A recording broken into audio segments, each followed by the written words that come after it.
Olá, eu sou Edson Leonel, sou professor do Departamento de Estruturas da USP São Carlos e nesse vídeo nós daremos início às discussões sobre o tema carregamentos axiais excêntricos e flexão geral, que são os temas do capítulo 18 da apostila de Mecânica dos Sólidos e Resistência dos Materiais que eu tenho escrito nos últimos anos. Se você quiser uma cópia gratuita dessa apostila, basta me encaminhar uma mensagem nesse endereço de e-mail que está na sua tela.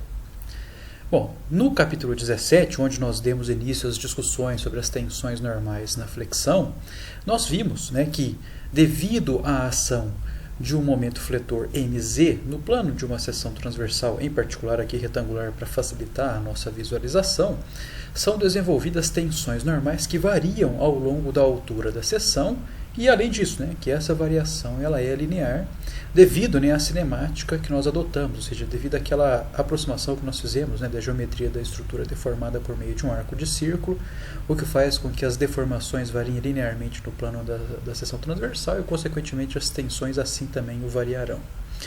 Tá? Dessa maneira, existirá no plano da seção transversal, devido à ação exclusivamente de um momento MZ, uma porção da seção transversal tracionada, uma porção da seção transversal comprimida, sendo que na interface entre essas duas porções materiais existe um conjunto de pontos que nós demos o nome de linha neutra ou superfície neutra, nos quais as tensões e as deformações normais são nulas.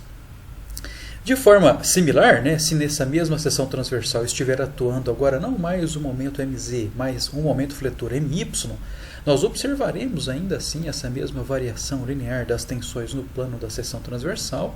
No entanto, esta variação agora linear ela não ocorrerá devido a MY ao longo da altura, mas sim ao longo da base da seção transversal.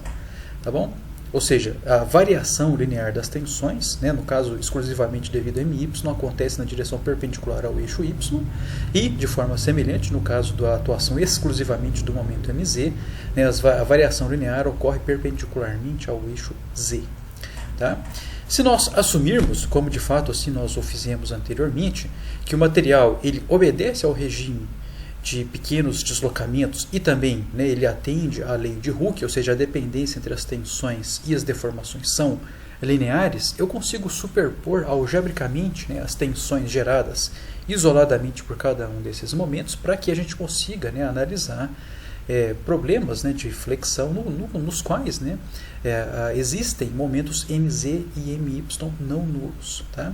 Então, nessa situação, devido a essa superposição algébrica das tensões, as tensões agora, ainda assim elas permanecerão variando linearmente no plano da seção transversal, mas quando eu superponho algebricamente os efeitos dos dois momentos, a superfície neutra ela não estará exclusivamente contida ao longo do eixo Y, devido à atuação do MY, ou exclusivamente contida no MZ devido à ação do MZ, mas sim ela estará inclinada no plano da seção transversal e, se somente os dois momentos fletores estiverem atuando no plano da seção transversal, essa superfície neutra ela obrigatoriamente passará pelo centro de gravidade da seção transversal, que é o ponto no qual nós posicionamos a origem do nosso sistema de coordenadas.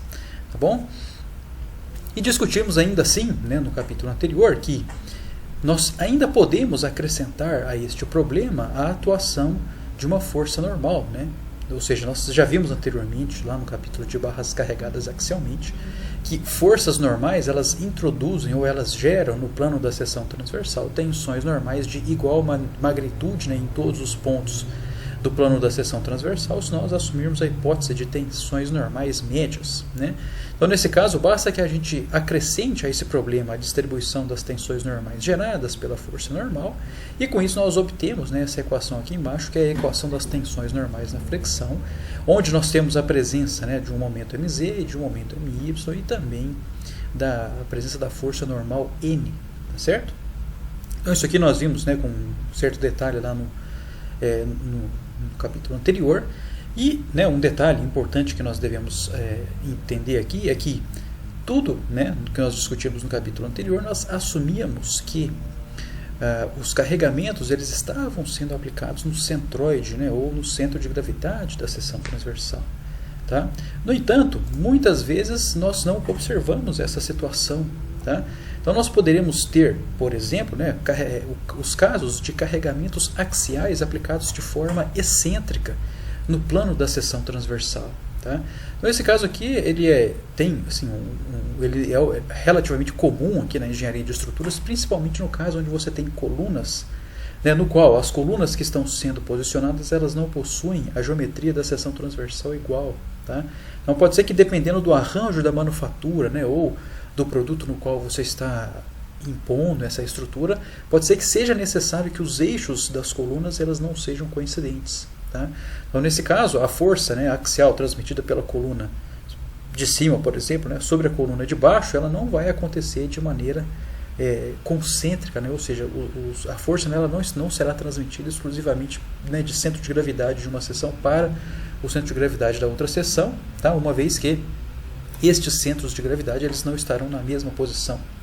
Tá bom? Então, em decorrência, né, desse processo aí de que muitas vezes, né, colunas não estarão posicionadas, né, com os eixos, com os centros de gravidade das suas seções transversais coincidentes, pode ser, né, que existam condições nas quais as forças aplicadas sejam excêntricas. Tá bom? Ou mesmo, né, a maneira com a qual você posiciona a sua estrutura na conexão, né, de pilar com a coluna, por exemplo, pode ser que você não consiga também posicionar esses elementos estruturais de forma concêntrica, tá certo? Então pode ser que a sua manufatura, né, talvez o seu projeto aí de aerodinâmica, por exemplo, ou mesmo as restrições arquitetônicas, no caso de engenharia civil, obrigue, né, o analista a posicionar os seus elementos estruturais de forma que os eixos não sejam coincidentes. E nessa situação nós temos, né, forças concentradas que são aplicadas de maneira excêntrica em relação ao centro de gravidade do outro elemento estrutural. Tá? Aí você me pergunta, Edson, então quer dizer que tudo que a gente viu no capítulo 17 ele se perde? A resposta é não, certo? Tudo que nós aprendemos no capítulo 17 ele permanece. O que nós temos que fazer nessa situação aqui é simplesmente criar, né, ou determinar um carregamento que seja estaticamente equivalente ao associado, né, a esse carregamento axial excêntrico. Tá bom? Então a ideia que nós vimos no capítulo anterior era que todos os carregamentos estavam aplicados no centroide da seção transversal. Mas, né, nesse caso aqui, como ilustrado aqui na figura da esquerda aqui da nossa tela, no qual nós temos, né, um carregamento axial, né, excêntrico, está vendo que nós temos uma forcinha P, tá? Temos o plano da seção transversal, essa forcinha P é uma força X, né, ou seja, ela está entrando no plano da seção transversal, dá até para ver aqui, né, pela extremidade final do vetor que indica, né, o sentido de atuação da força, né, a gente vê a extremidade final dele que é o X. Se ele estivesse saindo do plano da seção transversal, nós veríamos um pontinho, né, aqui, e não um xizinho. Então a questão é, se nós temos este problema, né, como que eu faço para transformar ele num problema no qual eu posso aplicar aquelas equações que nós vimos no capítulo anterior? Então a questão toda aqui é muito simples, é que nós devemos transformar esse carregamento, né, ou transportar essa força aplicada aqui de forma excêntrica para o centroide. Muito simples, tá? Só que, né, como tudo na nossa vida, né, tudo que nós fazemos, se nós queremos fazer alguma coisa, tem que pagar um preço. Né? E o preço que nós pagamos para transportar essa força aqui, aplicada axialmente, mas de forma excêntrica para o centroide, é que é a criação de momentos fletores equivalentes. Tá bom? Então, no fundo, o que nós devemos fazer nesta situação onde nós temos carregamentos axiais excêntricos é, claro, transportar essa força axial excêntrica para o centroide, e a consequência, né, dessa translação da força para o centroide é a criação de momentos fletores, tá bom? Então, quando eu faço, né, como está ilustrado nessa situação aqui, o transporte dessa força P para o centroide, nós criamos aqui momentos fletores MY e momentos fletores MZ. Tá? Então, isso aí é o resultado, né, da translação dessa força para o centroide, que no fundo, né, essa condição de carregamento ilustrado aqui na figura da direita, ela nada mais é do que um carregamento estaticamente equivalente àquele apresentado na figura da esquerda. Tá? Então o que acontece, né, com essas condições de carregamentos apresentadas aqui no caso da direita, é que esse cara, né, a força, ela passa a ser aplicada no centroide, porém agora eu tenho que analisar a presença desses momentos fletores também, mas estaticamente falando, né, esse caso da direita ele é estaticamente equivalente ao apresentado no lado da esquerda, tá bom? Então é muito tranquilo. Então a questão toda agora é, olha, se eu já sei, né, que a carga é excêntrica, eu devo transportar ela para o centroide para que eu aplique, né, ou que eu analise as tensões normais geradas por esse carregamento axial excêntrico e, consequentemente, surgem momentos. A questão toda agora é, ó, como, né, que eu consigo mensurar a intensidade desses momentos que aparecem aqui, ó, devido à translação da força para o centroide. Tá? Então aqui, ó, embaixo tem duas formulinhas que, se você quiser gravar elas, não tem problema nenhum. Tá? Então, olha só, se eu quiser determinar a intensidade, né, do momento mz associado a essa translação, basta que a gente multiplique aqui, ó, por menos P vezes EY. Né? Então a questão toda agora é, beleza, já entendi a fórmula, mas o que é P, o que é EY e quais são os sinais atribuídos a eles. Né? Então, olha, o P ele é a intensidade da força axial aplicada de forma excêntrica, lembrando que, né, forças de compressão elas precisam receber o sinal negativo. Tá? Além disso, o EY ele nada mais nada menos indica para a gente do que a coordenada, certo, do ponto no qual essa força excêntrica é aplicada, lembrando, né, que a nossa origem do sistema está posicionada no centroide, certo? Então nesse caso aqui, ó, nós temos uma força de compressão, então, ou seja, é menos P, e a nossa excentricidade aqui, ó, ela está na região negativa do Y, né? Então esse cara aqui ele é um negativo, tá bom? Então eu vou ter aqui, ó, o menos, que é o menos dessa formulinha aqui mesmo. O P ele é menos porque ele é de compressão. E o nosso EY ele é a coordenada do ponto no qual essa força é aplicada, que está na região negativa de Y. Então ele é no fundo ele é um menos EY aqui. Então quando a gente faz a conta toda, né, o resultado desse cara aqui ele vai ser menos, né, pelo fato de ser menos da fórmula, menos do P e menos do EY, vai ser menos P e Y. Né? Então, ou seja, um momento mz associado, né, a essa intensidade de força e a essa posição da força, ele é um momento negativo. Tá bom? A mesma coisa vale aqui para o momento my. Né? Então, basta que a gente multiplique, né, a força vezes agora a excentricidade, agora não mais em y, mas em z. Tá bom? Então, o nosso momento my ele é P vezes o EZ, aplicando essa mesma regrinha. Né? O P, que é a intensidade da força excêntrica aplicada, ele recebe sinal negativo se for de compressão e positivo se for de tração.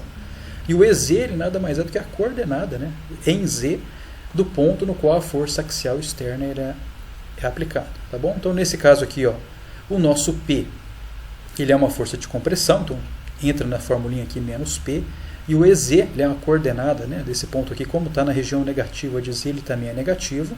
Então, negativo com negativo resulta um momento my positivo nesse caso aqui. Tá bom? Então você fala para mim, Edson, beleza, entendi a formulinha, é só aplicar a formulinha com essa convençãozinha de sinal, né? Lembrar que as excentricidades y e EZ, elas precisam levar em conta, né, o sinal no qual, né, o ponto de aplicação da carga excêntrica está localizado, então não tem problema nenhum. A força P é fácil, né? Se for compressão é negativo, se for tração é positivo, tá tudo certo.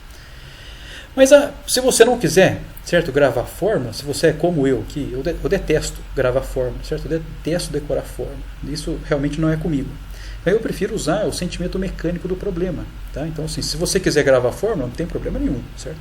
É escolha sua e cada um, né, resolve o problema da maneira com a qual se dá melhor.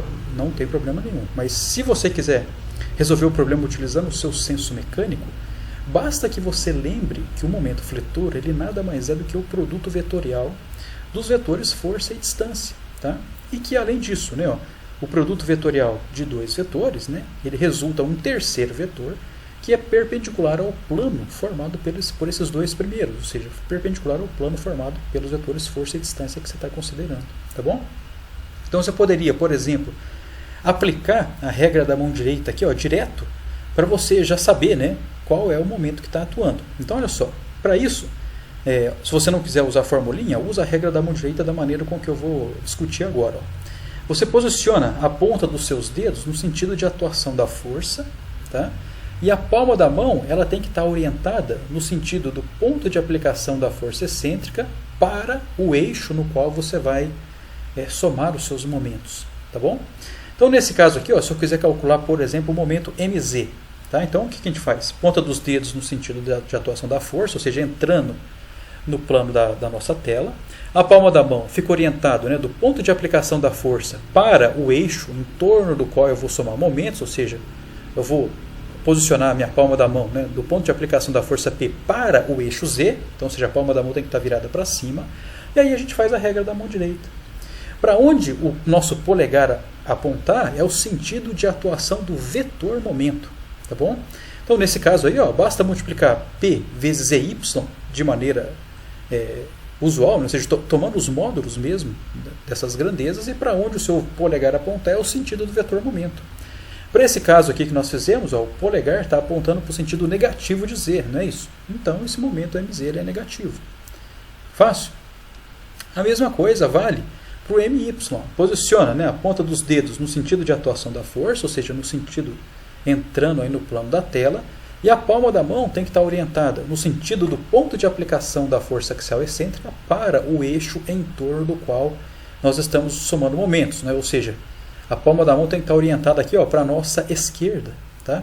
Então, quando a gente faz a regra da mão direita, né, o nosso polegar fica apontando para cima, ou seja, no sentido positivo de Y, né, o que resulta nesse caso aqui o momento MY positivo. Tá? Então, isso aí que nós discutimos concorda com esses sentidos indicados na figura. Tá? Então, eu apresento para vocês aqui essas duas estratégias de determinação dos momentos. Né? Você pode utilizar a formulinha tranquilamente, ou se você é como eu e não gosta de guardar a fórmula na cabeça, utiliza o seu senso mecânico e resolve aí, determina essa intensidade desses momentos, né? E utilizando a regra da mão direita, porque depois, né, a estratégia de solução é a mesma que nós vimos lá no capítulo 17, ou seja, você tem a fórmula da flexão, calcula a área, calcula o momento de inércia, já tem, né, os esforços de momento fletor calculado dessa maneira, então é só escolher o ponto que você quer calcular a tensão e aplicar a fórmula, não tem segredo nenhum. Tá bom? Então, só para a gente fazer rapidinho aqui um exemplo, né, disso aí, é um conhecimento, no fundo, assim, o que tem de novidade, entre aspas aqui, né? É só a criação desse carregamento estaticamente equivalente. A fórmula das tensões normais na flexão, ela permanece a mesma. Tá? Então, o que nós temos que fazer aqui, nesse exemplo, é determinar as tensões normais nos pontos A e B, da seção transversal abaixo, e também a equação da superfície neutra, ou da linha neutra. Considere, né, que a força P excentricamente aplicada nessa seção transversal ela é de 10 kN e as dimensões apresentadas para esse perfil I duplamente simétrico elas estão em milímetros. Tá? Então isso aqui, como que nós vamos fazer para resolver o problema? Olha, muito tranquilo. Então, o perfil ele é duplamente simétrico, então é fácil de determinar as propriedades geométricas da seção transversal. Mas o fato, né, de diferente aqui desse problema é que o carregamento aplicado ele está excentricamente aplicado em relação ao centroide da seção transversal. Então a gente observa, né, que esse carregamento ele está aplicado aqui no cantinho inferior esquerdo da seção transversal e que pelo sentido do desenho aqui, tá vendo que nós temos, né, um círculo indicando a força e que tá vendo que temos uma bolinha aqui, tá bom? Então se é uma bolinha quer dizer que o vetor força ele está sendo aplicado, né, saindo aqui do plano da tela, então isso aí quer dizer que está causando uma tração, né, no plano da seção transversal. E o que nós temos que fazer é muito simples, né, ou seja, nós temos que nada mais, nada menos que transportar essa força para o centroide da seção transversal, e aí a gente calcula os momentos fletores, né, decorrentes dessa translação, né, para que a gente encontre o carregamento estaticamente equivalente, e aí depois, né, com esses carregamentos, a gente resolve o problema utilizando a fórmula da flexão. Nesse problema, nós já conseguimos determinar de forma muito tranquila aqui quais são as excentricidades, né, presentes no problema. Então a gente vê, né, que a altura total do perfil, né, ele é 200 mais 10 mais 10, ele é 220, e que como, né, a força excêntrica está aplicada aqui na extremidade inferior, né, para eu transportar ele para o centroide, né, como o perfil ele é duplamente simétrico, né, o centroide vai estar posicionado aí na intersecção desses eixos de simetria, tá? Ou seja, na metade da altura aqui, e na metade da base, tá? Na intersecção dessas duas simetrias aí. Então, a excentricidade Y nesse problema vai ser a metade da altura da alma mais a espessura do flange inferior. Tá? Então, eu vou ter 100 mais 10, o que dá 110 milímetros.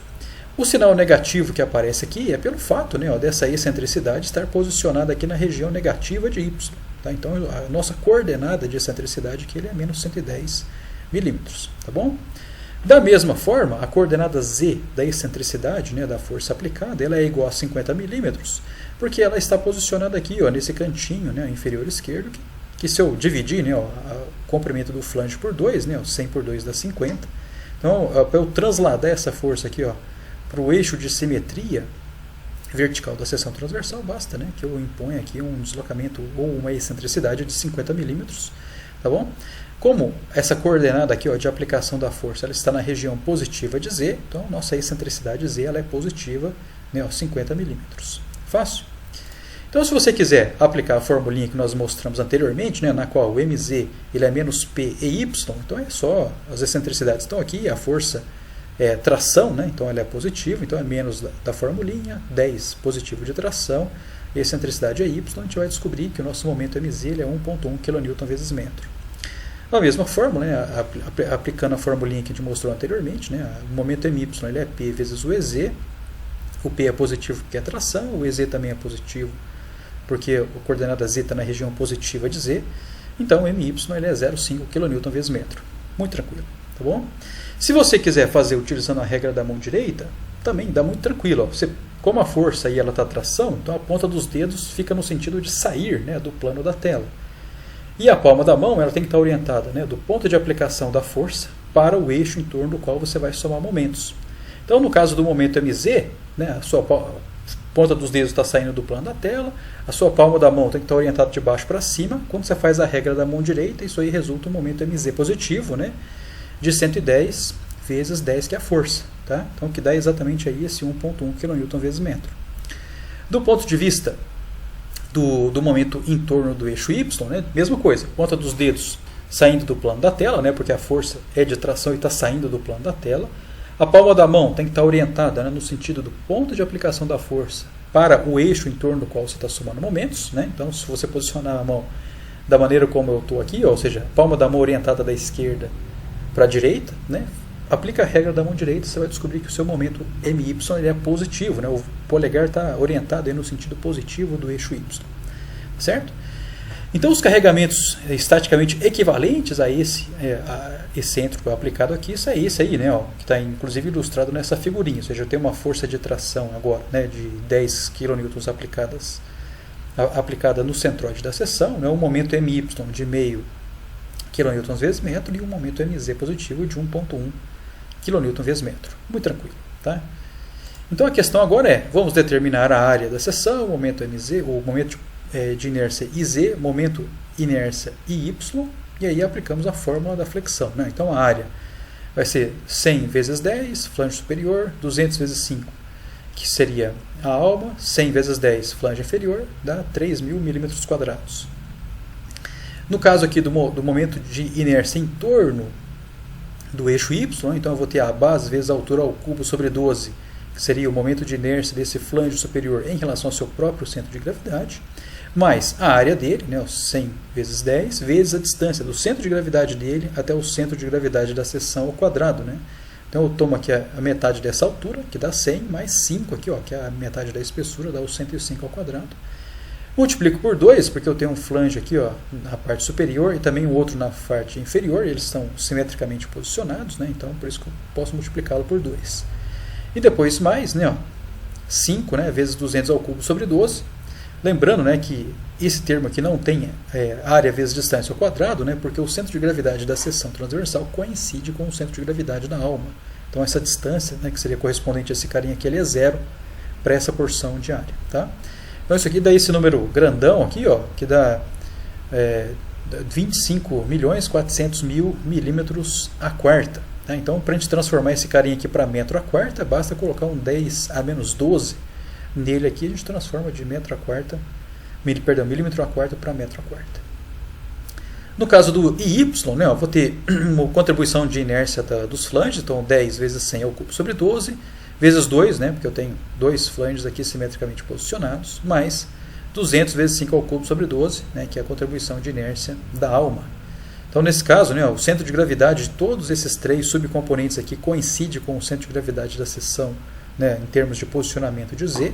Então, muito tranquilo. Então, o nosso IY ele vai dar aqui, ó, 1.668.750 milímetros a quarta, aqui de novo, né, ó, multiplicamos ele aí por um 10 a menos 12 para transformar de milímetro a quarta para o metro a quarta, tá certo? Então, utilizando a fórmula da flexão, ó, então a gente consegue escrever a equação que governa as tensões de maneira muito tranquila, né, ó, esforço normal sobre a área, menos o momento mz dividido pelo iz vezes y, mais o my e yz. Então, muito tranquilo. Para a gente calcular, né, as tensões dos pontos A e B, basta que a gente substitua, né, as coordenadas y e z daqueles dois pontinhos. Não tem grandes segredos. Né, ó. No caso do ponto A, essa coordenada aqui, olha, é uma coordenada positiva, né, de y igual a 110 milímetros, tá? Então 110, 10 a menos 3. E no caso de z, ela é uma coordenada 50 milímetros, né, porque ambos, né, tanto y quanto z, para o ponto A são coordenadas positivas, né, do eixo coordenado adotado. Tá? Então, fazendo a continha, a gente descobre que dá 13.550,8 kPa, né, ou kN por metro quadrado. No caso do ponto B, a ideia é exatamente a mesma, podemos utilizar essa equação geral aqui, substituindo as coordenadas y e z do ponto B. Tá bom? Nesse caso aqui, ó, a coordenada y do ponto B ele é 100 milímetros. Tá? Então, por isso que eu tenho 100, 10 a menos 3, é positivo, né, porque eu estou na região positiva de y. E a coordenada z ela vai ser igual aqui a menos 50 milímetros. Tá? Por que menos? Porque eu estou aqui ó, na região negativa de z, ó, região negativa do eixo coordenado z. Então, por isso que essa coordenada ela é menos 50 milímetros. Tá bom? Tranquilo até aqui? Resolve aí a continha, vai dar menos 15.978,6 kN por metro quadrado, ou kPa. Tá bom? Então, quando a gente analisa aqui, ó, a gente observa que as tensões normais elas mudam de sinal ao longo do comprimento do flange superior. Tá? Então, ou seja, eu tenho uma tração no ponto A e uma compressão no ponto B. Então, se eu saio, né, de uma tração para uma compressão, no meio do caminho aqui eu tenho que ter um ponto zero. Né? Então, a superfície neutra, consequentemente, com certeza, né, vai cortar aqui o flange superior em algum momento. Tá bom? Então, essa informação é legal para que a gente calcule, né, ou especifique aqui de forma legal a equação da superfície neutra. Tá bom? Então, nesse caso, ó, tomamos aquela equação que nós determinamos anteriormente das tensões e sabemos o quê? Que, né, na superfície neutra as tensões normais são zero. Então, igualamos ela a zero. Fazemos uma manipulação algébrica simples aqui para escrever esse cara todo, né, como uma função linear, dependendo, né, de y e z, para que eu encontre a reta, né, que descreve o conjunto de pontos no qual as tensões e deformações normais são nulas. Quando a gente faz isso aqui, a gente descobre, né, que o y ele é 0,0769 mais 6,9186z, tá bom? Então esse cara aqui, no fundo, indica para a gente a equação que governa, né, os pontos no qual nós temos aí as tensões e deformações nulas. Esse cara aqui ele está escrito em metro, tá? Isso aqui é importante mencionar, por quê? Porque as grandezas aqui estão todas em metro. Então eu tenho aqui um momento que é quilonewton-metro, tenho os momentos de inércia que também são metro a quarta, então essa equação está escrita em metro. Então, se você quiser escrever ela em milímetro, né, multiplica ela por 1000 aí, tá bom? Então, para ficar mais fácil. Então, quando a gente faz essa continha aqui, a gente vai descobrir, né, que quando o z é zero, tá bom? Ou seja, quando eu estou nesse pontinho aqui, né, na coordenada z0, o nosso y tem que ser aqui, ó, ou 0,0769 metros, né, ou então 76,9 milímetros, tá bom? Então, esse ponto aqui, ó, certo? No qual o z vale zero, esse pontinho aqui nós temos a coordenada y dele, tá? E poderíamos fazer a mesma coisa, né? Se eu colocar o y0 e fazer a conta, nós descobriríamos esse pontinho de cá, né? E aí seria só conectar essa reta, tá? Ou então você poderia, alternativamente, né, ó, colocar qual seria a coordenada y igual a essa altura aqui, né? Então teria 110 milímetros e descobre qual é o z correspondente. Então daí a gente já consegue traçar essa linha. Mas o que acontece é que a superfície neutra é essa indicada aqui, ó, na qual, né, a porção esquerda aqui, ó, dela nós temos tensões de tração e a porção direita tensões de compressão. Tá? Como já era esperado, né? Então, ou seja, nós temos porções materiais com tração em maior quantidade do que porções materiais em compressão. Tá? E isso já era de se esperar, né? Porque nós temos a atuação de uma força normal de tração no plano da seção transversal, tá certo? Então, se nós tivéssemos apenas momentos fletores, essa superfície neutra passaria pelo centroide e aí nós teríamos uma equivalência de áreas, né? Ou seja, uma equivalência aí de tensões também, de tal maneira que nós tivéssemos um equilíbrio de forças da seção transversal. Nesse caso, a gente ainda continua tendo um equilíbrio de forças, mas quando a gente faz a somatória das forças aí associadas a essas tensões, essa somatória de forças tem que dar os 10 kN de tração. Então, por isso que nós precisamos aí de maior quantidade de porção material tracionada, né? Para que a gente chegue na observação desse equilíbrio. Tá bom? Tranquilo até aqui? Então, até aqui, novidade nenhuma, né? Ou seja, a única coisa diferente aqui é que nós, no caso de termos forças axiais excêntricas, nós temos que criar o carregamento estaticamente equivalente para que a gente tenha, né, todas as ações aplicadas no centroide, e aí a gente consegue aplicar aquela equação das tensões normais na flexão que nós já discutimos no capítulo 17. Tá bom? Mais uma coisa que é muito legal, e no fundo esse vídeo, né, tem essa. Aqui pode ser que tenha um ponto de novidade aqui no vídeo, que é a determinação do núcleo de ataque. Tá bom? Que é um negócio que é muito importante, legalzinho pra caramba, que acho que vocês vão gostar de entender isso aqui. Ó, do que nós vimos, né, ainda nesse vídeo, a gente percebe que se eu aplicar exclusivamente na seção transversal de uma barra qualquer, né, uma força axial no centroide, então nós percebemos, né, que as tensões normais poderão ser consideradas como tensões normais médias e todos os pontos estarão, né, solicitados de maneira igual por essa tensão normal média, que é nada mais, nada menos obtida dividindo, né, a força axial pela área da seção transversal. No entanto, se eu aplicar essa força axial, né, não mais no centroide, mas de forma excêntrica ao centroide, né, da seção transversal, eu vou perceber que eu vou gerar, né, no plano da seção transversal e também na estrutura a presença de um momento fletor. Tá? Isso aí a gente viu, né, ainda no início desse vídeo, que são as condições de determinação de carregamentos estaticamente equivalentes. Agora, a gente intuitivamente percebe também que esse momento fletor ele vai ser maior com maior for a excentricidade, certo? Na qual essa força axial está aplicada. Tá bom? Então, se eu aplicar essa força excêntrica pertinho do centroide, então, como, né, a excentricidade vai ser pequenininha, então, consequentemente, o momento associado também vai ser muito pequeno. Por outro lado, né, se eu aplicar essa força excêntrica muito longe do centroide, então, né, como eu vou ter excentricidades grandes, eu terei momentos fletores grandes também nesse problema. Tá? Aí você fala, Edson, isso aí é claro, isso é óbvio o que você está falando. Sim, mas o ponto que eu quero chegar aqui nessa discussão é que forças, né, normais aplicadas no centroide introduzem tensões normais que têm perfil semelhante a esse indicado aqui, ó, tá, que eu estou destacando, ou seja, as tensões normais são uniformes. Já devido à presença do momento fletor, as tensões normais variam linearmente no plano da seção transversal ou linearmente no domínio material da seção transversal. Tá certo? Então, quando eu superponho essas duas distribuições de tensão, assim, para facilitar a nossa compreensão aqui, no caso de eu ter exclusivamente uma única força normal e um único momento fletor, nós teremos uma distribuição de tensão que é dessa maneira aqui. Tá? Agora, o ponto que eu quero chegar é, se eu aplicar essa força N aqui, ó, tá aqui, inclusive a de tração, a uma excentricidade maior, será que vai existir uma excentricidade pré-determinada ou uma excentricidade limite, na qual os sinais das tensões desenvolvidas no plano da seção transversal serão apenas 1? Tá? Ou seja, no caso aqui de nós termos, né, uma força de tração na seção transversal, será que existe uma excentricidade máxima na qual eu posso aplicar essa força normal de tração, de tal maneira que todas as tensões no plano da seção transversal sejam no máximo, certo? De tração, ou seja, eu não observe tensões de compressão no plano da seção transversal. Tá? Aí você fala, agora que eu estou entendendo. Então quer dizer que se eu aplicar essa força normal somente no centro de gravidade, então quer dizer que as minhas tensões terão esse perfil aqui, certo? Agora, se eu aplicar ela um pouquinho, né, com uma excentricidade um pouquinho fora do CG, certo? Com uma pequena excentricidade, eu terei, né, o surgimento, ou eu deverei superpor as tensões causadas ou geradas pela força axial com, né, as tensões geradas pelo momento fletor, né, correspondente à translação da força.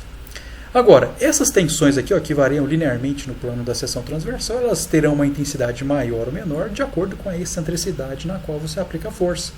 Tá? Por quê? Porque aumentando a excentricidade você aumenta o momento, aumentando o momento você aumenta essas tensões, né, com este perfil de variação. Agora, o ponto que eu quero chamar a atenção de novo é que quando eu somo essas duas aqui, ó, as tensões geradas pelo momento com as tensões geradas pela força axial, será que existe uma excentricidade máxima na qual esta superposição aqui, ó, das tensões, elas possibilitam a geração de tensões com apenas um sentido, ou seja, tensões exclusivamente de tração, como é esse caso aqui da força axial de tração, ou tensões exclusivamente de compressão, no caso de eu ter aqui uma força axial compressiva. Tá? Então você fala, interessante isso aqui, né? Então, isso é o que a gente vai fazer agora. E os pontos, né, que estão dentro desses limites aí, ó, é o que nós denominamos, né, de núcleo de ataque. Ou seja, os pontos que estão dentro desses limites, eles estarão dentro do núcleo de ataque, e aí as tensões geradas no plano da seção transversal serão exclusivamente, né, com o sentido da força axial excêntrica, ou seja, força de compressão, tensão de compressão, força axial de tração, tensões de tração. Tá? Então vamos considerar aqui, por simplicidade, né, uma seção transversal com o formato que nós utilizamos com muita frequência aqui, que é uma seção transversal retangular, né, de base B e altura H. E aí a gente sabe, né, muito tranquilamente que os momentos de inércia dessa seção transversal em torno de Z é BH3 sobre 12, e o momento de inércia em torno de Y é HB3 sobre 12. Certo? Além, né, uma vez determinadas esses momentos de inércia, podemos utilizar a fórmula da flexão, tá, com aquelas formulinhas que nós determinamos anteriormente para facilitar apenas a redação aqui, ó, dessa equação. Então podemos colocar aqui, né, a força axial sobre área, mais, né, ó, lembra que o mz ele era menos PEY, né, então o menos PY corta com o menuzinho da fórmula, tá, vezes y, isso aqui nos dá o momento mz. O momento my é o PEZ dividido pelo IYZ.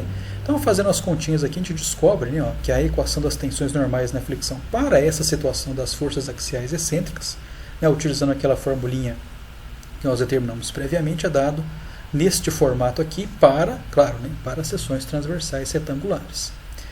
Então, o ponto que eu quero fazer a partir desta equaçãozinha aqui, ó, é analisar o que acontece com ela quando eu aplico forças axiais, tá, com excentricidades, né, inicialmente aqui ao longo dos eixos coordenados. Tá bom? Então vamos tentar particularizar essa equaçãozinha aqui para o caso onde eu tenho uma excentricidade EY da maneira como está indicado nessa figura aqui de baixo. Tá? Então, ou seja, tem uma forcinha de tração. Essa forcinha de tração está aplicada numa excentricidade aqui, ó, EY negativo. Tá? Esse carinha aqui, como o ponto, né, no qual essa força de tração está aplicada, ele está na região de y negativo, então esse carinha tem que ser negativo, né? Essa coordenada EY ele tem que ser negativo. Tá? Então, como que eu particularizo essa equação aqui, ó, para calcular as tensões neste problema, ou nesta seção transversal? Bom, se a força normal, como está indicado aqui, ela é de tração, então aqui continua sendo P sobre A, né? Ou seja, esse P ele é positivo. O nosso P aqui da equação ele continua sendo positivo, porque ele é uma força de tração, e o nosso EY, né, que é a excentricidade aqui, ele recebe o sinal negativo, porque essa coordenada ela é negativa, né, aqui em relação ao eixo Y. Tá bom? No caso, ó, a excentricidade EZ ela é nula, então por isso que eu coloco um zero aqui. Ó, tá bom? Certo? Então esse termo aqui, ó, ou seja, o terceiro termo dessa equação, ele vai zerar com toda tranquilidade, sem problema nenhum. Agora, o ponto que eu quero chamar a atenção de vocês aqui é o seguinte, ó. Como a força aplicada aqui excentricamente ela é uma força de tração, eu vou ter, né, obrigatoriamente que transportar ela para o centro de gravidade, né, para eu encontrar qual é o carregamento estaticamente equivalente. Tá bom? Quando eu faço isso, né, vocês concordam comigo que eu vou ter aqui, ó, claro, uma força normal de tração, e eu vou ter, em decorrência dessa translação, a criação de um momento mz positivo. Concorda comigo? Certo? Ó, força, posiciona a ponta dos dedos no sentido da força, né, ó, palma da mão no sentido do braço de alavanca, né, ou do ponto de aplicação da força para o eixo em torno do qual estou somando momentos, e o nosso polegar aponta no sentido de Z positivo. Tá certo?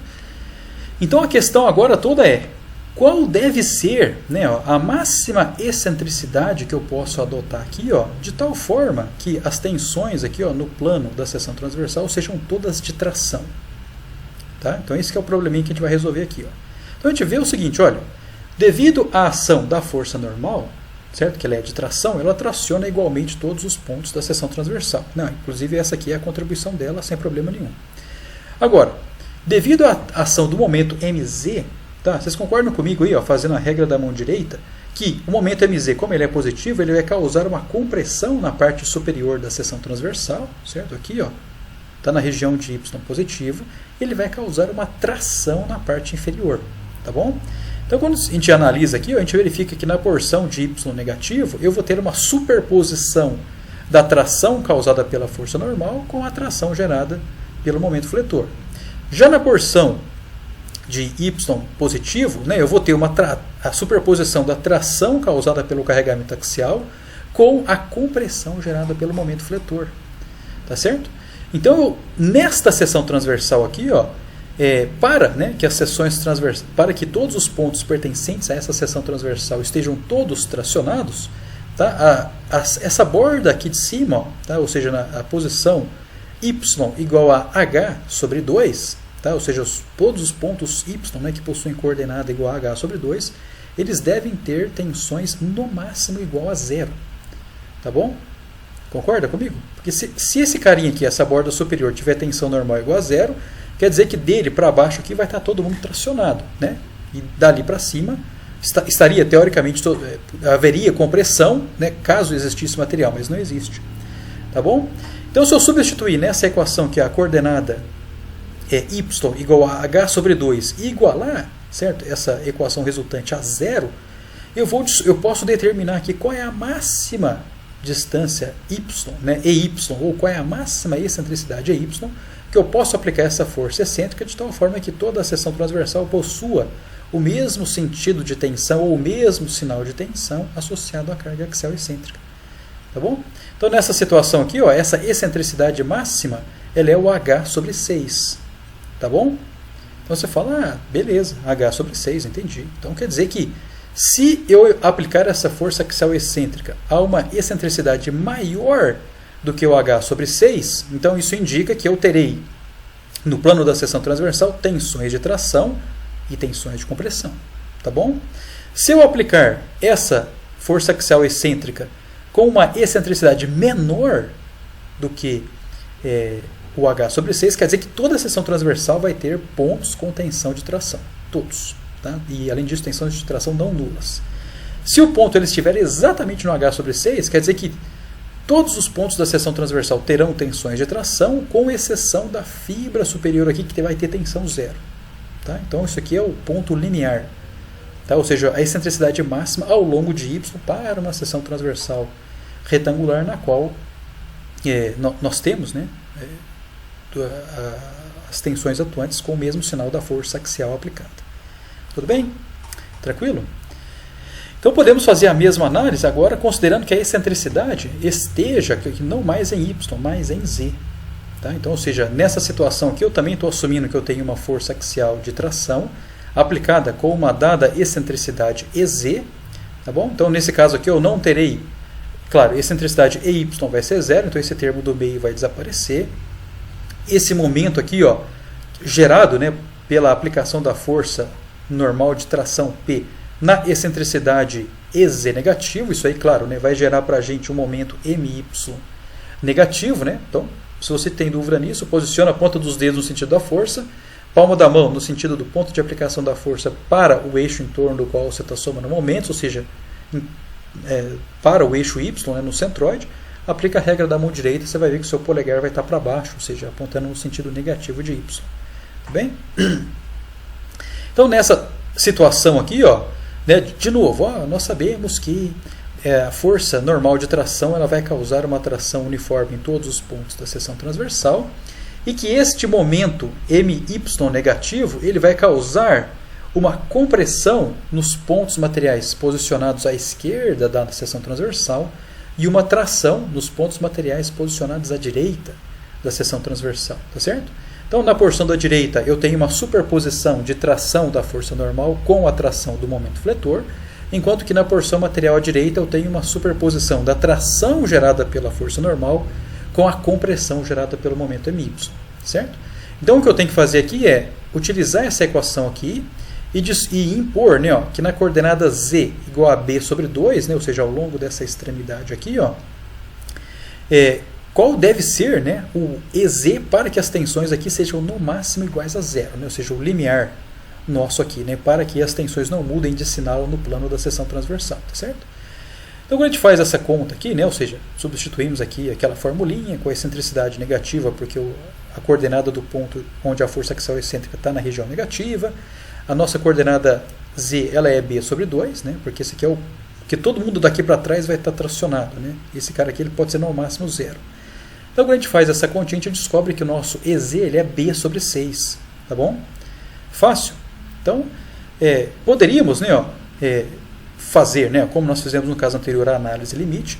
Se essa força axial ela estiver aplicada a uma excentricidade maior do que o B sobre 6, então isso indica que eu terei, né, uma porção da seção transversal comprimida e uma porção tracionada, né, da seção transversal, tá certo?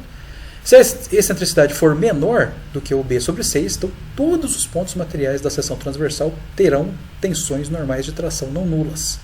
E se a excentricidade for exatamente igual ao B sobre 6, então isso indica, né, que todo mundo aqui da seção transversal vai estar tracionado, com exceção dos pontos posicionados aqui na coordenada Z igual a B sobre 2, que terão tensão zero. Né? E aí, de novo, né, se existisse material na porção aqui, além, né, na coordenada Z maior do que B sobre 2, esses pontos estariam comprimidos. Tá? Enquanto que todo mundo aqui à direita, né, estaria tracionado. Tá bom? Então, poderíamos aplicar a mesma equaçãozinha agora, né, e a mesma análise, considerando que a excentricidade aqui, EY, estivesse aqui na região positiva de Y e que também a excentricidade Z estivesse agora não mais na região negativa de Z, mas na região positiva de Z. Tá bom? Então, isso aí, as conclusões que nós chegaríamos seriam as mesmas. Tá? Então, a partir daqui, nós teríamos, né, nós temos 4 pontinhos, tá, já definidos. Tá? Então, nesse caso aqui, B sobre 6 para o lado positivo de Z, B sobre 6 para o lado negativo de Z, H sobre 6 na região positiva de Y e H sobre 6 na região negativa de Y. Agora, a pergunta que fica é, como que é a variação desse cara aqui? Como que esses 4 pontinhos que nós determinamos estão conectados? Né? Será que é uma reta simples ligando esses pontos, ou será que é um retângulozinho? Né? Existem retas aqui paralelas a Y e paralelas a Z que se cortam. Tá? Então, para a gente definir como que esses 4 pontos que nós determinamos estão conectados, basta que a gente volte, né, lá na equação geral que nós determinamos anteriormente, que por simplicidade nós assumamos aqui, né, que a força axial excêntrica ela esteja aplicada, tá, por simplicidade aqui de análise, na região onde tanto EZ quanto EY possuem sinais negativos, né, ou seja, na região onde as excentricidades ou o ponto de aplicação da força axial possua coordenadas Y e Z negativa. Tá certo? Então, nessa região aqui, e também por simplicidade apenas, estamos considerando que a força axial aplicada ela seja de compressão, tá? Porque no fundo, essa análise que nós estamos fazendo, tanto faz se a força axial é de compressão ou de tração.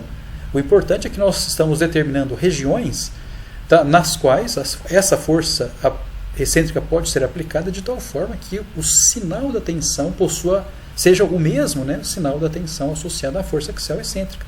Tá? Então, se eu tiver uma força de compressão, então está todo mundo comprimido. Se eu tiver uma força de tração, tem que estar todo mundo tracionado. Tá bom?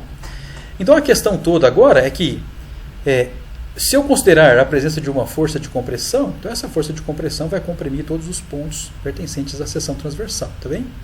Se eu transportar essa força, né, para o centroide da seção transversal, bom, o que vai acontecer é que, como eu tenho duas excentricidades, eu terei o surgimento de 2 momentos. Tá bom? Então a gente pode, né, como a força é de compressão, então vai ser vezes menos da excentricidade, né, e também vezes menos da excentricidade, porque esses caras aqui, as excentricidades estão em coordenadas negativas, né, do ponto em relação aos eixos coordenados. Então até aí sem problemas. Mas agora o que nós temos que analisar é como essa força é de compressão, então, beleza, ela vai gerar aí compressão nos pontos da seção transversal. Então a gente tem que identificar, para essa seção transversal, qual é o ponto mais tracionado, de tal maneira que a gente iguale para esse ponto mais tracionado a tensão normal a zero, tá bom? Para que nesse ponto mais tracionado, né, a tensão seja no máximo igual a zero, ou seja, de tal forma que ela não observe, né, necessariamente uma tração. Tá bom? Então, para isso, a gente pode fazer uma análise mecânica que é muito tranquila. Tá bem? Primeiro, né, quando a gente faz a transposição dessa força axial para o CG, beleza, está todo mundo comprimido. Tá bom? Agora, devido à translação dessa força aqui para o CG, essa translação causa aqui um momento MY positivo. Tá? Se você tem dúvida, ponta dos dedos no sentido da força, palma da mão no sentido do braço de alavanca, né, aplica a regra da mão direita, a gente vai descobrir que nós temos um momento, tá certo? MY positivo. E qual é a consequência das tensões, né? Ou seja, como que as tensões se desenvolvem devido à atuação do momento MY? Olha, devido ao MY, nós teremos aqui uma compressão, né, na porção direita da seção transversal e uma tração na porção esquerda. Tá bom? Então, devido a MY, né, a porção esquerda aqui ela é tracionada. Tá bem? Devido à atuação do momento MZ, olha só, ponta dos dedos no sentido da força, palma da mão no sentido do braço de alavanca, né? Então, ponta dos dedos entrando no plano da tela, palma da mão na vertical para cima, né? Porque eu tô a palma da mão tem que estar apontada no sentido, né, do ponto de aplicação da força para o eixo em torno do qual estou somando momentos. Faço a regra da mão direita e eu descubro, né, que esse momento MZ, devido à aplicação dessa força, ele é um momento MZ negativo, tá bom? Então, se vocês utilizarem o senso mecânico de vocês, né, o momento MZ negativo ele causa uma compressão na parte inferior da seção transversal, né, ó, certo? E uma tração na parte superior da seção, tá bem? Então aqui, ó, se o momento MY comprime do lado direito e traciona do lado esquerdo, então o momento MZ ele vai comprimir na porção inferior e tracionar na porção superior, tá certo? Então, se vocês intuitivamente perceberem, vocês vão perceber que esse quadrante aqui, ó, ou seja, o quadrante onde tanto Y quanto Z são positivos, conterão os pontos mais tracionados da análise, tá? E em especial, esse pontinho aqui, ó, da quina superior esquerdo vai ser o ponto mais tracionado da seção transversal, porque é exatamente nesse ponto onde eu estou superpondo as trações máximas associadas a MY com a tração máxima associada ao momento MZ, tá bom? Então o que nós temos que fazer é, para esse pontinho aqui, igualar a tensão a zero, tá bom? E aí, com isso a gente descobre a dependência entre o EZ e o EY, tá bom? Então, substituindo nessa formulinha aqui, né, as coordenadas y é igual a h sobre 2 e b igual e z igual a b sobre 2, né, uma vez que ambos estão nas localizações y e z positiva, né, dos eixos coordenados, então a gente faz as continhas aqui todas, tá, e descobre que o EY ele possui aqui, ó, uma dependência linear e direta com o EZ, tá bom? Então o que isso quer dizer? Bom, quer dizer que à medida, né, ó, que o EZ varia, o EY também varia linearmente, tá? Ou proporcionalmente à variação do EZ. Então você fala, então beleza, então eu entendi. Então, como esse carinha aqui é uma funçãozinha linear, então quer dizer que a conexão daqueles pontinhos, né, ele tem que ser também por meio de uma reta, tá bom? Ligando aqueles 4 pontinhos chaves que nós tínhamos anteriormente, tá bom? Então acaba que, para a seção transversal retangular, essa região aqui, ó, escura, destacada, é o que nós chamamos de núcleo de ataque, né, ou núcleo central de inércia. Tá bom? Então o que isso quer dizer? Quer dizer que se a sua força axial excêntrica, tá, ela estiver aplicada dentro desse núcleo, então isso quer dizer que todos os pontos pertencentes à seção transversal que você está analisando, eles possuirão o mesmo sinal de tensão da força axial excêntrica, ou seja, força de compressão. Então, se essa força estiver dentro do núcleo de ataque, todos os pontos da seção transversal estarão comprimidos. Se for de tração, né, todos os pontos estarão tracionados. Tá bem? Fora desse núcleo de ataque, então quer dizer que as tensões mudam de sinal, tá bom? No plano da seção transversal, tá certo? Tranquilo até aqui? Foi legal isso aqui, né? É bacana. E a gente poderia, né, embora eu tenha feito com detalhes aqui para a seção transversal retangular, a gente poderia fazer essa mesma análise para outros tipos de seção transversal. Tá? Então eu vou até deixar como tarefinha aí um desafio para vocês fazerem. Refaçam essa análise, considerando que a seção transversal não seja mais retangular, né? E, nesse caso, retangular e quadrado recaem na mesma condição. Mas tentem fazer para o caso aí da seção transversal circular. Tá bom? Então, no caso da seção transversal circular, como você tem infinitos eixos de simetria, basta que você considere, né, ó, a atuação da força axial com uma única excentricidade, com uma única continha, você já resolve esse problema. Tá bom? Então, isso aí, sei lá, proponho aí uma seção transversal circular maciça, no qual, né, você tem uma sua força axial, por exemplo, de compressão, atuando a uma excentricidade EY. Tá certo? Então, se você vai ter aí, ó, força, né, um Fx com uma excentricidade EY, você vai ter um momento MZ. Então aí você calcula, né, ó, qual deve ser a máxima excentricidade EY para que, né, as tensões na sua coordenada aí, por exemplo, y igual ao diâmetro sobre 2, né, que seria a máxima coordenada y, sejam no máximo iguais a zero. Tá? Então, quando você faz essa continha, ó, a gente já sabe que o nosso momento de inércia do círculo é o πd4 sobre 64, ou πr a quarta sobre 4, a área πd2 sobre 4, ou πr ao quadrado, e a excentricidade, né, depois que vocês fazem essas continhas, aí você vai descobrir que é o diâmetro sobre 8. Né, então você vai ter uma região circular aí próximo, né, do centro de gravidade da seção, né, cujo excentricidade máxima tem que ser igual no máximo diâmetro sobre 8, na qual, né, se a força excêntrica estiver ali aplicada, todos os pontos da seção transversal terão, né, o mesmo sinal de tensão da força axial excentricamente aplicada. Tá bom? Então a grande pergunta que nós fazemos depois de fazer esse monte de conta é, para que eu tenho que fazer isso? Para que eu tenho que saber isso, né? Porque senão fica parecido aí com aquele negócio, né? Fica uma mera diversão de mecânica dos sólidos, né? Você faz aí, legal, que você descobre a excentricidade para que as tensões tenham o mesmo sinal, mas senão fica uma brincadeira, né? Então eu deixei isso aqui para o final, né? Poderia ter falado no início, né? Mas vou falar agora, né? Para que isso que nós fizemos serve? Ou seja, para que é importante a gente saber isso aí? Para que é importante conhecer o núcleo de ataque? E a resposta é bem bacana, tá? E eu vou dar duas aplicações aqui, especialmente dedicadas à engenharia civil, tá? Que é o seguinte, a primeira delas é muito bacana, que se refere a estruturas de concreto, que nós chamamos de estruturas de concreto protendido.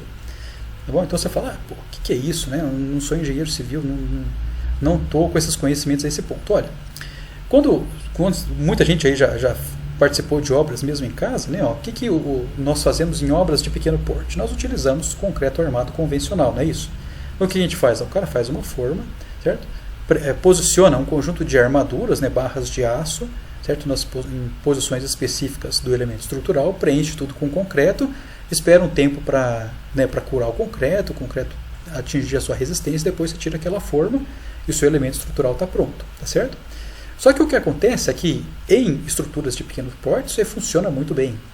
Mas quando você vai para uma estrutura com um porte maior, e aí eu estou dizendo uma viga de um viaduto, uma viga de uma ponte, por exemplo, no qual você tem um vão muito grande, este sistema estrutural ele ainda assim permanece funcionando, tem aplicabilidade. No entanto, você vai gastar muito material, certo? Ou seja, esse sistema estrutural ele não é eficiente quando você tem uma estrutura de grandes vãos. Tá certo? Por quê? Porque você vai precisar gastar muito aço, porque os seus esforços solicitantes vão começar a ficar muito grandes, porque os seus vãos vão começar a ficar muito grandes. Tá bem?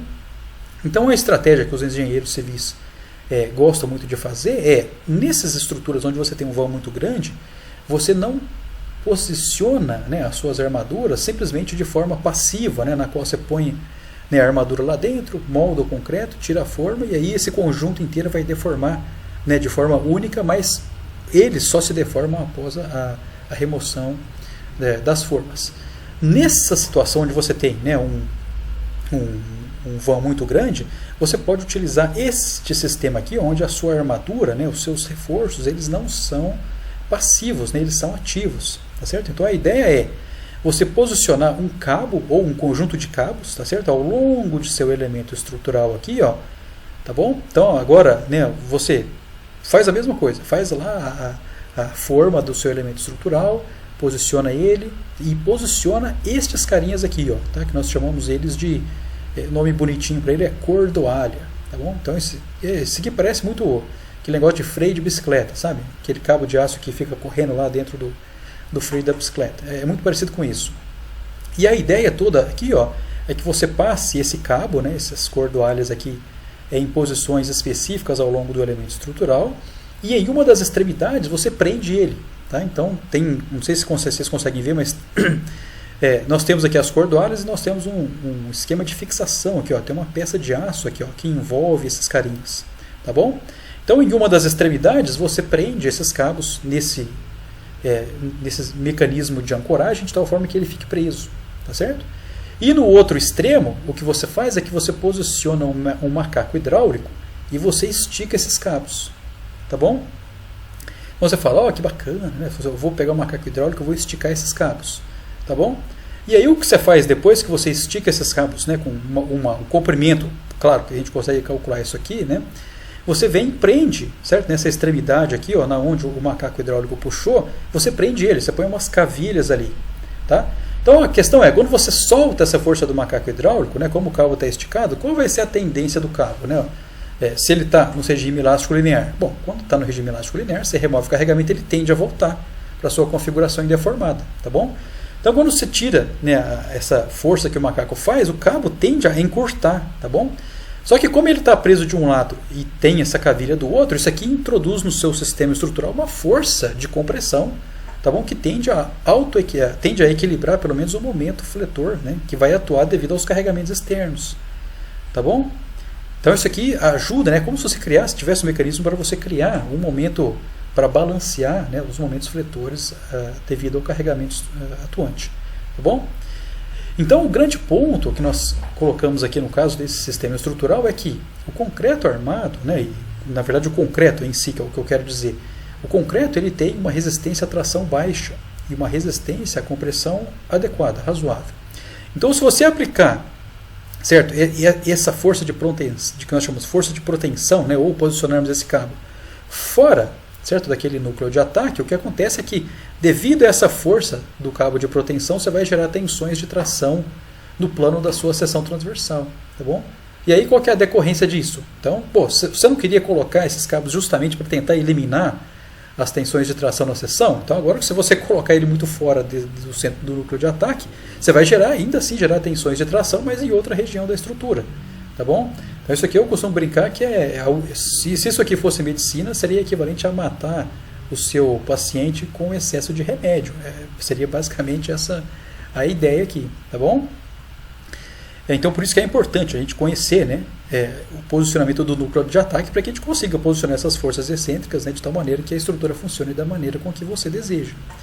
O outro ponto importante aqui também é um exemplo da engenharia civil, que seria o posicionamento dos pilares nas fundações das edificações, tá? Então, se vocês verificarem aqui, ó, aqui tem um pequeno pilar, certo? E claro que a partir dele, né, a estrutura toda do edifício vai crescer, mas o que eu quero que vocês percebam é que esse pilar aqui, ó, ele está conectado ao seu elemento de fundação de maneira excêntrica, tá bom? Ou seja, o pilar ele não está posicionado, né, com o centro de gravidade coincidente com o centro de gravidade do elemento de fundação, tá bom? Então você fala, o que isso quer dizer? Bom, quer dizer o seguinte, ó, que o solo que está ali embaixo, ele consegue ser comprimido legal, tá? Mas o solo não tem nenhum mecanismo que segure a estrutura caso exista uma tração ali, ó. Tá bom? Então se esse pilar aqui estiver posicionado de forma muito excêntrica em relação ao seu elemento de fundação, então esse cara aí vai girar, e aí o seu apoio não vai funcionar da maneira como você idealizou. Tá? Ou seja, o solo não tem resistência à tração, ele não consegue segurar esse elemento estrutural aí, tá bom? Então por isso que você tem que pensar direitinho da maneira com a qual você vai posicionar o seu pilar de tal forma que, né, todo mundo esteja comprimido, tá bom? Todo o elemento de fundação aí esteja comprimido, tá bem? Então isso aqui é particularmente importante se você posicionar as suas fundações, né, no limite do terreno, tá? Porque juridicamente falando, você não pode invadir, né, o terreno do vizinho por baixo, ou seja, você não pode estender o seu elemento de fundação invadindo o terreno do vizinho. Tá? Isso não pode. Então, por isso que muitas vezes, né, você leva ao máximo a utilização útil, né, do seu edifício para ele ocupar a máxima área, tá? E muitas vezes você tem que utilizar, né, de elementos de fundação com essa configuração geométrica. Então, por isso que é importante você também ter noção clara de que isso pode acontecer, tá? De que você deve posicionar, né, o seu pilar aí na conexão com o seu elemento de fundação, no máximo dentro daquele núcleo de ataque. Tá bom? Então, para a gente terminar o vídeo de hoje, ó, vimos, né, ó, continuamos estudando aí tensões normais na flexão e vimos o caso excêntrico, tá bom? Então, que nada mais é, em termos de formulação, é a mesma que a gente já viu no capítulo 17, somente o caso agora nós temos uma força fora da aplicação do centroide. E além disso, né, vimos um caso particular desse problema aí, que é a determinação do núcleo de ataque, tá, que tem grande aplicação aí, como já discutimos 2 exemplos aí na engenharia civil, mas poderíamos ter também problemas diversos aí na indústria mecânica, principalmente quando a gente está propondo estruturas feitas de materiais compósitos, né, no qual você tem propriedades mecânicas diferentes de acordo com o posicionamento da matriz e dos seus núcleos enrijecedores. Então isso aqui é importante que a gente saiba também. Peço que vocês leiam a apostila, lá tem mais exemplos resolvidos, que vocês façam as listas de exercícios para que esse conteúdo seja amadurecido. E no próximo vídeo, nós aí sim daremos início ao estudo da flexão geral, tá? Envolvendo, claro, seções transversais assimétricas. Eu espero vocês no próximo vídeo. Muito obrigado, um grande abraço.